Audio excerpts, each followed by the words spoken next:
Vă salut! Am reușit astăzi să evit, cel puțin pentru un moment, o diversiune care poate fi folosită la manufacturarea absenței mele de la locul de muncă. Mai exact, am primit o sarcină de serviciu să mă deplasez dinspre locul unde îmi desfășor activitatea, altundeva pentru o altă activitate,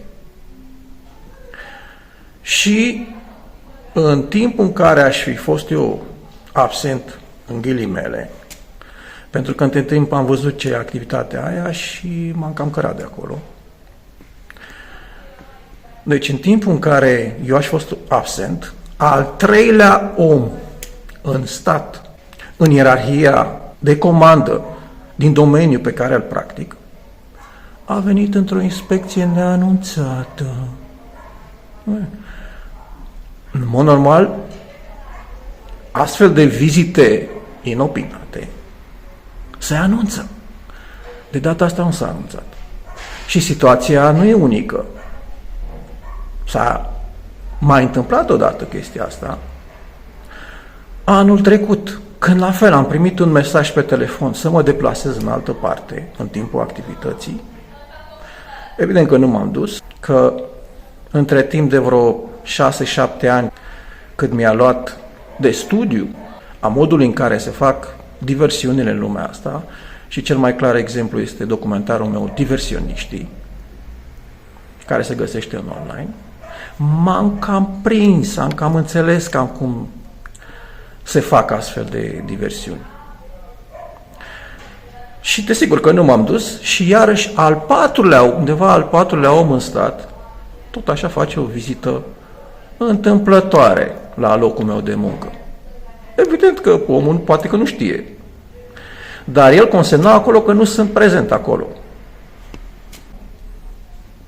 Cine știe ce se mai întâmplă? Astăzi numai câteva exemple. O să vin cu mai multe detalii într-un material pe care îl elaborez despre șicanele care mi se întâmplă de la o vreme încoace, în special de când am făcut documentarul Eroi au murit, la locul de muncă.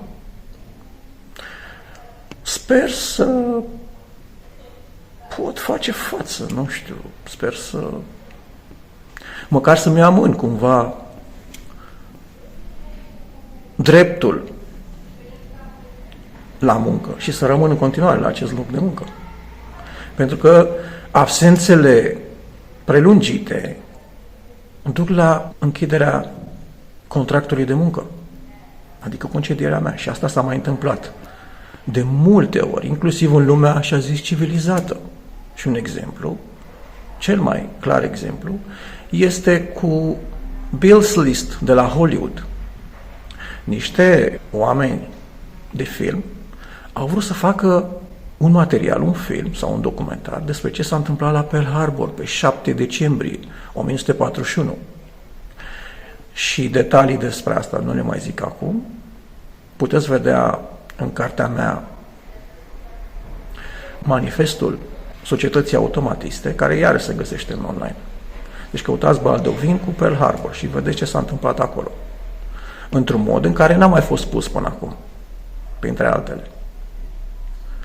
Ei, cei care au vrut să zică ceva despre ce s-a întâmplat atunci, pentru că au fost vreo 2000 de supraviețuitori care au fost marginalizați, au avut aceeași soartă ca a supraviețuitorilor, adică au fost trecuți pe lista aia neagră de la Hollywood. Și așa vi se încearcă și mie. Nu știu cât o să rezist, încă o dată zic, dar până acum văd că am rezistat cu brio. Să vedem ce va fi pe mai departe. O zi faină.